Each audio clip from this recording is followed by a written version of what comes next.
Bonjour à tous et à toutes. Bienvenue à notre webinaire de la série Les Petites Vites. Je me présente, Christine Banville-Côté, sexologue et psychothérapeute. Je suis en compagnie de Marie-Christine Pinel, sexologue également, et puis directrice générale d'Unisex Éducation. Bonjour Marie-Christine. Bonjour Christine. Marie-Christine, de quoi on parle aujourd'hui?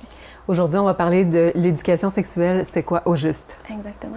Et puis, est-ce que tu dirais que les parents, les intervenants, les enseignants sont prêts à faire de l'éducation sexuelle? Je dirais qu'ils le souhaitent, mais qu'ils ont peur. Oui. De quoi ont-ils peur exactement? Ils ont peur de ne pas être compétents. Ils ont peur d'être jugés. Ils ont peur de blesser. Ils ont peur de donner des fausses informations ou de ne pas trouver les bons mots. Et puis, avoir peur, c'est normal. Nous-mêmes, comme sexologues, parfois, on a peur quand on aborde certains sujets avec les gens. Là où ça devient problématique, c'est quand on donne autorité à nos peurs. Hein? Parce que quand on donne autorité à nos peurs, bien, on dit, bien, ce sont elles qui dictent nos comportements. Alors, comme j'ai peur, je vais figer, je vais rien faire. Je vais pas en faire d'éducation sexuelle. Oui, c'est ça. Qu'est-ce qui arrive quand on décide de pas faire d'éducation sexuelle?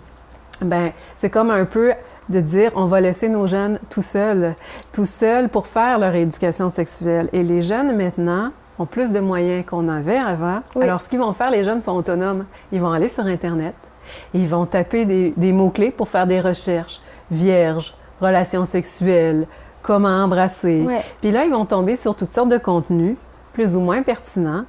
Et puis, ils n'auront pas les moyens de remettre en question ce qu'ils voient. Ils vont même tomber sur de la pornographie, des images qui peuvent les choquer, les traumatiser, générer de l'angoisse. Et puis, ils n'auront pas un adulte en qui ils ont confiance, avec qui ils sont capables d'échanger sur ce qui les interpelle, les questions qui se posent par rapport à la sexualité. Donc, avoir peur, c'est normal, mais rester là et ne rien faire, là, ça devient problématique. C'est ça. Et puis, qu'est-ce qu'on fait quand on a peur? Bien, qu'est-ce qu'on fait quand on a peur? On tremble. Puis moi, j'ai envie de dire, bien, tremblons ensemble. Effectivement. L'éducation sexuelle, maintenant, n'est pas la même qu'il y a 20 ans. Il y a vraiment des nouveaux défis. Dans un autre webinaire, on aborde ces nouveaux défis-là. Et puis, donc, ça devient... on n'a pas le choix d'y aller en co-responsabilité. Comme parents, on doit faire de l'éducation sexuelle. Comme éducatrice à la petite enfance dans les garderies, on doit faire de l'éducation sexuelle. Comme enseignant, comme intervenant jeunesse, les adultes ont une responsabilité, une co-responsabilité de faire de l'éducation sexuelle. Oui. Voilà. Et puis, quand on parle de l'éducation sexuelle, de quoi on parle au juste? Mais avant d'aller vers l'éducation sexuelle, j'ai même envie de te dire, quand on parle de sexualité... Oui, c'est ça. De quoi on parle au juste quand on parle de sexualité? Hein? Quand on parle de sexualité, on parle de la différence entre les garçons et les filles. On parle de la grossesse, de la naissance, de la conception. On parle de la prévention des abus sexuels. On parle des relations amoureuses. On parle des caresses. On parle du plaisir. On parle d'orientation sexuelle.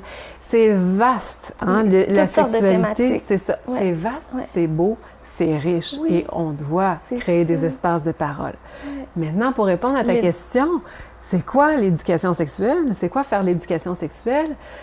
Faire l'éducation sexuelle, ça peut prendre toutes sortes de formes, mais ça peut être beaucoup plus simple que ce qu'on imagine. Faire de l'éducation sexuelle, ça peut être écouter ce que notre jeune a à nous dire par rapport à la sexualité. Quand on est en train de l'écouter, on est en train de faire de l'éducation sexuelle. Ça peut être aussi simple que ça. Aussi simple que ça. Ça peut être aussi de trouver des bannières, saisir des opportunités comme adulte pour transmettre des connaissances ou transmettre des valeurs à notre jeune. Puis des occasions comme ça, il y en a plein à la maison, il y en a plein à l'école, il y en a plein à la garderie. Ça peut être aussi de développer leur esprit critique, de leur proposer des manières de remettre en question ce qu'on voit, ce qu'on reçoit comme information. On est dans une société de consommation d'informations. Avec les réseaux sociaux, avec Internet, avec la télévision, on est constamment bombardé d'informations. Et puis, des fois, on oublie que nous, comme humains, on peut être libre-arbitre, avoir un jugement. Filtré aussi. Filtré, exactement. Dire, moi, ça, ce que je vois là, ça fait pas mon affaire. Ça. Ah ouais, ça fait pas mon affaire. Pourquoi ça fait pas mon affaire? Et enclencher une réflexion. Et ce comportement-là de jugement critique, c'est le meilleur outil qu'on puisse transmettre à nos jeunes par rapport à le contexte dans lequel ils évoluent pour leur permettre de développer une sexualité qui leur ressemble. C'est ça. Oui. Et puis, comment on fait pour mettre un cadre? Parce que pour faire de l'éducation sexuelle, par exemple, on ne mentionnera pas aux jeunes les pratiques sexuelles aux jeunes de 10 ans. Oui, tout à fait. C'est quoi les balises? C'est quoi le cadre pour faire l'éducation sexuelle? Tu as raison, Christine. Il faut savoir de quoi on parle, dépendamment du jeune qu'on a avec nous, en quel âge il a, où il est rendu dans son développement, tout ça. Puis moi, j'ai envie de dire aussi que à notre école, Unisex Éducation, qui est une école virtuelle, on fait des enseignements, on offre des formations pour permettre aux gens de savoir un minimum d'informations sur le développement psychosexuel de l'enfant. Hein? Le développement psychosexuel, on va parler de 0 à 17 ans, comment le jeune évolue dans sa sexualité. Ça nous donne déjà des pistes, hein, des références, des barèmes, c'est ça. Puis aujourd'hui, je ne vais pas tout vous raconter, on n'aura pas le temps de voir le développement psychosexuel de 0 à 17 ans dans une petite vite, mais je vais quand même vous donner des pistes ou des lignes directrices. Alors, si on y va avec les petits, hein? Les tout petits, la petite enfance. Oui. Alors, parce qu'on peut commencer très tôt à faire de l'éducation sexuelle, c'est ça. Oui. Alors, dès l'âge de 2 ans, le petit va se questionner sur les ressemblances et les différences entre les garçons et les filles. Puis là, on a l'impression qu'on a mis au monde un petit voyeur ou une petite voyeuse qui va vouloir voir le pénis, la vulve, les fesses de tout le monde autour. On interprète que c'est malsain. Puis que... Ça. Ce qu'il faut voir, c'est que le jeune il est en recherche d'informations, lui. Tout simplement. Il a besoin de se rassurer pour comprendre comment il est fait, lui, puis comment les autres sont faits, puis où est-ce qu'il y a des ressemblances, puis des différences. Donc, dès 2-3 ans, on peut commencer à faire l'éducation sexuelle en lui permettant d'avoir accès à ces informations-là, puis aussi en lui disant les bons mots. Oui, les bons mots à utiliser. utiliser. C'est ça. Une vulve, c'est pas une zouine, puis un pénis, c'est pas un zizi. Alors, déjà, on fait de l'éducation sexuelle en lui enseignant les bons mots. C'est important à cet âge-là de commencer à développer un rapport positif avec son corps. Déjà, de lui enseigner tous les corps sont normaux et tous les corps sont différents. C'est ça, un humain. La différence est belle. Et que la différence est belle. Dès l'âge de 4-5 ans, on peut aussi aborder des questions qui fascinent les enfants. La naissance, mais avant ça, même la grossesse. Et peut-être même des fois, la conception. Si on en a qui sont plus curieux, plus scientifiques. Un peu plus dégourdi. C'est ça, qui veulent comprendre. 4-5 ans, c'est l'âge. Alors, on suit le rythme de l'enfant, hein? On ne va pas aller lui déballer toute l'information sur ces questions-là, mais s'il nous aborde puis il nous sollicite pour avoir de l'information, on peut y aller sans danger. On peut aussi, dès cet âge-là, parler des stéréotypes, de toute la construction, l'identité sexuelle, hein, et comment, comme garçon et comme fille, il a le droit de se vivre tel qu'il est. Alors, déjà, agir pour faire en sorte qu'il ait un esprit critique par rapport à ce que l'industrie va vouloir lui vendre et la télévision et la société. Hein? Donc, les stéréotypes. On veut déjà commencer à ouvrir des portes par rapport à ça. On peut commencer à faire de la prévention au niveau des abus sexuels dès 4-5 ans. Dès cet âge-là. Hein? Absolument. Déjà, en lui enseignant les bons mots, on peut lui c'est déjà une première étape pour qu'il puisse, lui, prendre soin de son intimité, établir des barrières, nommer des choses qui le dérangent parce qu'il aura déjà le vocabulaire. Et il est capable de comprendre les notions d'intimité, les notions de bons et de mauvais secrets dès cet âge-là. Alors après, je fais une grande tranche, on va parler des 5-12 ans. Avec eux, ce qui est important de voir, c'est de protéger l'enfance. Hein? Maintenant, ils évoluent dans un contexte où on va les solliciter pour qu'ils adoptent une attitude sexy, pour qu'ils portent des vêtements sexy. Et ça, c'est la publicité qui fait ça, les médias. Donc, vraiment, on veille à ramener l'enfant dans son monde d'enfance. C'est notre rôle. On a souvent parlé de cette période-là comme étant la période de latence, hein?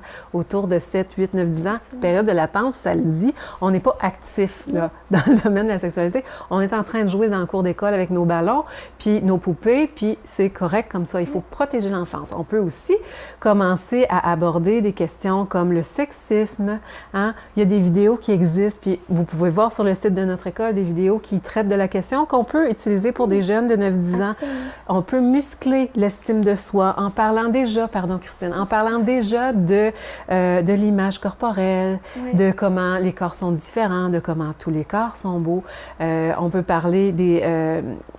commencer à parler à développer leur esprit critique, comme on le disait plus tôt, hein, par Oui. rapport à ce qu'ils voient. Et donc, c'est comme une suite de ce qu'on a commencé à établir aussi avec les petits, parce qu'il y a des questions qui vont revenir par rapport aux stéréotypes. Oui. Donc.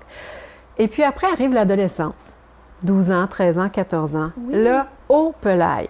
Là, on se met à avoir encore plus la frousse, je dirais, comme adulte. C'est ça. Parce que ils ont soif, les jeunes, par rapport à la sexualité, parce que là, les hormones se sont installées, leur corps a changé, il y a quand même une effervescence, ils sont à fleur de peau, ils ont envie de faire leur entrée dans le monde de la sexualité avec une autre personne, peut-être. Donc, les thèmes sont infinis. Infinis. Et puis là, on se dit, OK, comment on fait? Par où je commence? Par où je commence? Ouais. C'est ça. Ouais. Donc, je dirais que l'important à ce moment-là, c'est de veiller sur une bonne communication. Oui, puis justement, l'adolescence, les adolescents, justement, sont parfois moins bavards ou bien il y a une espèce de distance qui se crée avec les parents, avec les adultes. Alors, comment on peut faire comme intervenant, comme parents, comme adultes, pour veiller à la communication avec nos enfants, nos élèves? C'est ça. C'est bien que tu le nommes parce que c'est vrai que ça se passe comme ça. Ils ont à la fois, ils ont soif d'informations, mais en même temps, il y a comme une petite gêne d'en parler avec un adulte. Qui est normal à l'adolescence. Ça se crée. Absolument. Alors, qu'est-ce qu'on fait? Bien, en amont, on peut se dire, bien, si on en a parlé de la sexualité, déjà à 2, 3 ans, 4 ans, 9 ans, 10 ans, il y a quelque chose qui s'est établi. On n'a pas un mur à traverser pour parler de sexualité avec notre adolescent. Donc ça, c'est la première des choses. Après, il y a une pudeur à respecter. Peut-être que notre jeune, notre enfant, à ce moment-là, ne sera pas à l'aise de parler de sexualité avec nous parce qu'il va avoir comme l'impression de nous amener dans sa chambre à coucher ou de rentrer dans notre chambre à coucher. Puis il y a quelque chose à respecter là, dans le tabou de l'inceste, où il y a vraiment, c'est sain de respecter cette pudeur-là. Mais on peut, nous, peut-être devenir un bon éclaireur pour les amis de notre adolescent. On peut faire un pont avec l'intervenant à la maison de jeunes. On peut faire confiance en créant des liens avec d'autres adultes autour pour que notre jeune ait une personne à qui se référer s'il a envie d'en parler et que nous, la porte est toujours ouverte. Et puis, si on a envie de veiller sur un espace de parole, même si on perçoit une certaine pudeur chez notre jeune, bien, c'est de l'écouter aussi, parce que des fois, à table, hein, il va peut-être amener un sujet, puis peut-être qu'on en a plusieurs enfants, peut-être qu'entre eux, il y a des choses qui vont se discuter. Et donc, on peut se faire discret et puis rentrer dans la conversation en étant là, juste à l'écoute. Juste pas fuir cet espace-là, mais entrer pour que tout le monde s'habitue à notre présence dans cet espace-là intime où on va parler de sexualité. Alors, on écoute, et là, on en apprend beaucoup sur notre jeune, sur ce qu'il vit. Et puis, à un moment donné, on peut transmettre en inspirant. Pas nécessairement en parlant avec eux, mais en adoptant, nous, une attitude ou des comportements. En devenant un modèle. C'est ça. Si on veut aborder, je ne sais pas moi, la question de l'ouverture aux orientations sexuelles, bien, on peut nommer mon ami un tel ou mon collègue un tel qui est d'une orientation différente que celle qu'on voit partout tout le temps, hétérosexuelle. On peut inspirer plutôt que de transmettre, mais il y aura certainement un moment donné, moi je dis, si on n'a pas perdu de vue de faire l'éducation sexuelle très tôt, des opportunités d'échange de paroles avec nos jeunes. Puis quand on va dans ces opportunités-là, c'est très important, moi, je dirais, de miser sur, je vais le dire souvent, je le répète encore, sur 2 axes essentiels qui sont l'estime de soi chez le jeune et l'esprit critique. Parce qu'après, peu importe ce que ce jeune-là va rencontrer sur lequel on n'a pas la maîtrise, on n'a pas le contrôle, on peut se dire que ce jeune-là, il va être outillé pour préserver un espace pour lui, pour vivre sa sexualité telle qu'il l'entend, pour créer une sexualité qui lui ressemble. Oui, c'est ça. C'est ça. Voilà. Marie-Christine, est-ce que tu avais des informations à ajouter avant qu'on conclue notre webinaire? Bien, en fait, moi, j'ai envie de dire que je salue le courage des adultes qui relèvent le défi de faire de l'éducation sexuelle. Et j'ai envie de dire qu'il est encore plus urgent qu'il ne l'a été par le passé d'en faire. Et j'ai envie aussi de dire que, on le voit, Christine et moi, on est en pratique privée. Le visage de notre clientèle a grandement changé dans les dernières années. Les jeunes font face à des réalités qui sont troublantes et ils ont besoin d'un adulte significatif avec qui pouvoir parler. Et puis, on On n'a pas besoin d'avoir les réponses à toutes les questions. On peut se donner un break à un moment donné puis dire, écoute, là, je te reviens avec ça plus tard. C'est ça, c'est important ce que tu me dis, mais j'ai besoin de me renseigner, je te reviens. Donc, on n'a pas besoin de s'exiger d'être expert pour le faire, mais c'est donc important de le faire. Oui. Voilà. Merci Marie-Christine. C'est plaisir. Merci d'avoir été là pour notre webinaire de la série Les Petites Vites. Je pense qu'on comprend mieux maintenant comment faire l'éducation sexuelle et puis aussi comment ajuster les thèmes en fonction de l'âge et des jeunes qu'on a. Dans d'autres webinaires qu'on a sur notre site Internet, on va aborder aussi les questions cibles. Quelles sont les questions que les jeunes nous posent, puis un peu comment ils nous laissent un peu perplexes par rapport à tout ça. Et puis comment y répondre, puis comment cibler les pièges aussi dans l'intervention qu'on fait. Alors, on a ça sur notre site Internet. Oui, merci Christine, merci. Ça me fait plaisir. Puis je veux remercier aussi les gens qui aiment les petites vites.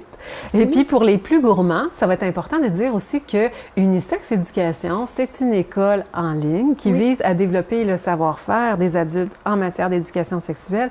Et donc, sur notre site, on rend disponible des formations plus consistantes que nos petites vites. Oui. Hein. Ce sont de cours webinaires qu'on est en train de faire en ce moment, mais il y a des formations qui peuvent aller jusqu'à une durée de 6 heures, donc pour aller chercher vraiment des compétences nouvelles pour accompagner nos jeunes. Et puis, bien, on invite le public, les parents, les enseignants, les intervenants, si jamais vous avez des questions, des commentaires, à communiquer avec nous, oui. Et ça va nous faire plaisir à nous de vous rejoindre, de répondre à vos questions, parce que c'est notre mission de vous accompagner pour que vous vous sentiez de plus en plus confiant pour faire de l'éducation sexuelle. Oui. Voilà. Merci.